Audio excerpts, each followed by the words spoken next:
My boyfriend Steve and I have been dating for over a year and a half. I met him in one of my upper-level classes 2 years ago.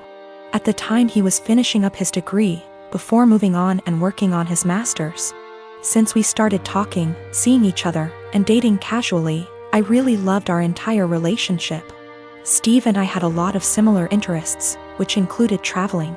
We did a small trip to South America a couple months ago for a few weeks, Peru and Chile. We had an amazing time. It was once we got back from our trip that I saw our relationship in a whole different way.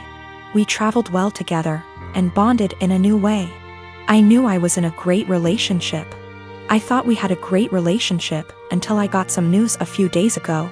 3 days ago, I went over to drop a MacBook charger over at my best friend's house, Chenille.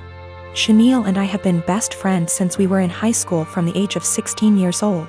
I have always considered her to be my number one, and closest person in my life. I have noticed that the past 6 months we haven't hung out in the same capacity that we usually have. Both of us have been busy with our lives, school, work, relationships, etc. But I kinda got the feeling after this past year of university around April that she was starting to move away. She had a bad with her ex that lasted under a year. He cheated on her with a coworker, and the rest is history. They broke officially around the end of January.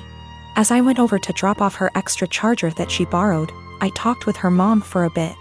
Chenille ended up getting called in to pick up an extra serving shift at the restaurant she has worked at during her degree.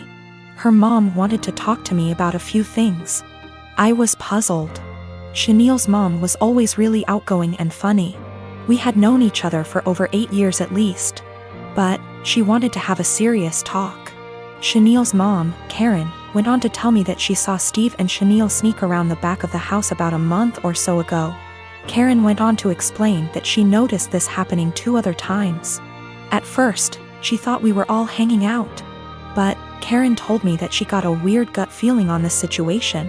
She told me that I should talk to Steve and Chenille ASAP. Steve and I were supposed to go out for dinner last night. He picked me up, and off we went. I felt really bad and humiliated the entire time we were out. We ate dinner, had a couple drinks, but we didn't talk much. Steve kept asking me all night what was the matter. I told him nothing. Finally, when we got back to my place, we sat in my room and I asked him, and told him what Chenille's mom, Karen, is told me. He didn't answer.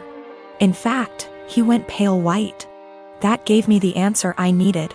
I broke down and Steve tried to comfort me. I didn't want him touching me. I didn't even want to hear it. I told him to leave, but I basically had to force him to leave.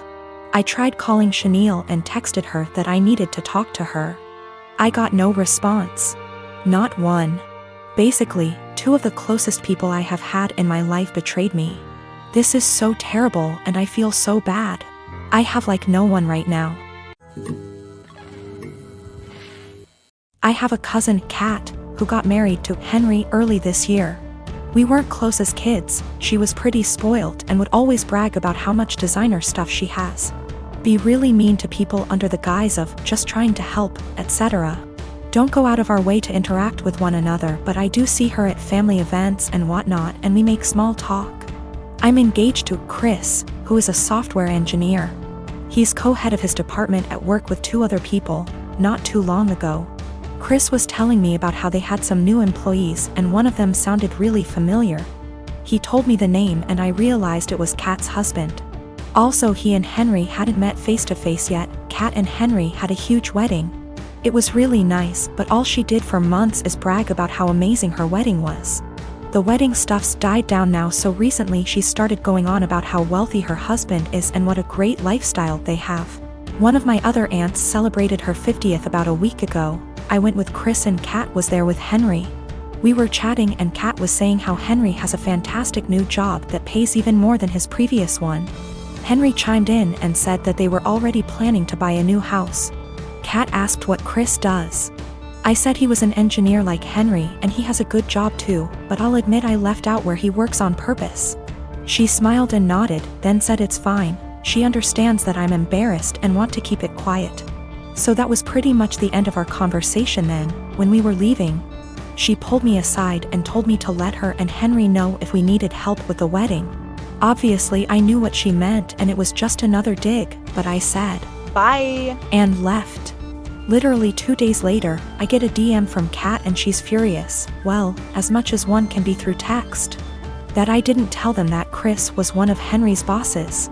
Henry was shocked to see him in the office and Chris made a comment, "Tell Kat OP and me don't need help but thanks for offering." Henry's really embarrassed and so's Kat, and she said that we made them look bad on purpose and if she knew, she'd have never made those comments. It was my duty to tell her and Henry. Chris and I had a really good laugh over this, but she sent a text out to the family group chat we have saying how she was blindsided by me. A few others said that what we did was petty and wrong. My partner and I want to be married, but we don't care much for the idea of having a wedding.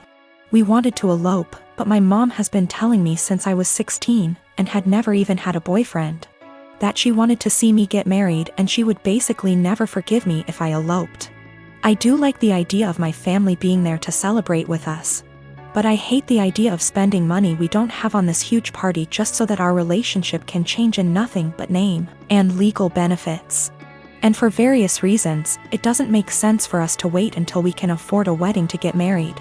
We wanted to keep it small, preferably under $3,000, which is honestly more than I'd like to spend. But we have to be realistic. We had planned on having it in my in-laws' backyard, but even that was more money and effort than I was willing to put forth. I was stressed and feeling like I was out of options, so one day, I vented to my mom. She seemed really excited about the idea of helping me plan a wedding. It was kind of a red flag when she said, "My mom didn't help me plan my wedding. Let me live vicariously through you." But still, I agreed. She seemed really excited to help me find a venue. I was not excited, because I have not been excited about one single step in the wedding process and I just want it to be over. About a week later, I found out that this really great park in our city, that my partner loves, does weddings for an extremely small fee. I emailed the event coordinator and found out that the date we want is available. I told my mom, and her reaction was, "So I guess you don't need my help finding a place, then?" And every time I talk about it, she says the same thing. She has always talked about how shitty it is to guilt trip someone, but I feel like that's exactly what she's trying to do. I honestly can't tell whether or not I've done something wrong. Like, I'm not sure if I implied that I would only get married in a place she helped me find. I don't feel like trying to take action on my own wedding is that great of an offense, but I can tell she's upset. I want to make her feel better, but at the same time, I don't want to change our plans again just so that she can feel involved. When I was a teenager, my dad bought me a classic 1972 Ford Bronco. It was my true passion and I don't recall a memory from high school that somehow doesn't involve that truck. Plus my dad and I would spend hours and hours working on it together and we went through that especially father/son rough patch. When I was teenager it was always that Bronco that brought us back together. I made a huge mistake and sold the truck when I turned 19 and my dad died of a heart attack 2 months later, so while not logical, I've always felt a karmic connection between the two events. We had a baby in early February. She is our first and the light of my life. My wife is doing well, but she's back at work and she's realized that she hates all the daycares we've tried and really wants to be a stay-at-home mom, and plus she's still very hormonal from delivery, lack of sleep and breastfeeding, so she's having a rough time and is angry a lot. I guess I need to say this.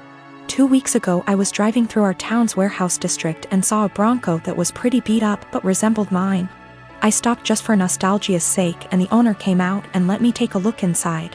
My dad and I had glued a wheat penny under the dash as sort of security measure, so I just sort of checked and goddamned if it wasn't my Bronco. I asked him if he'd ever consider selling it.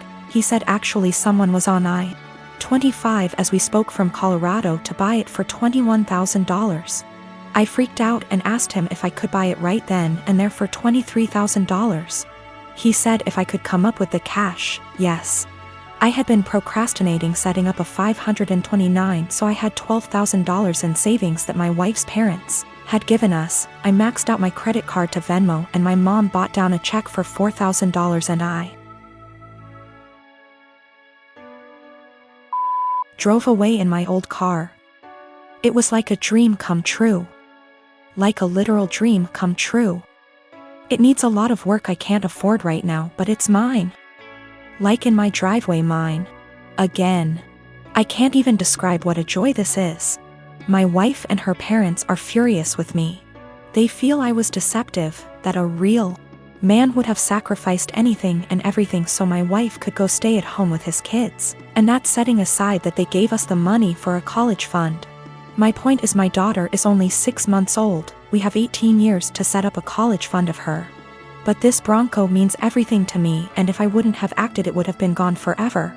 Now it can be that same connection between me and my kids. To me it's the literal meaning of happiness.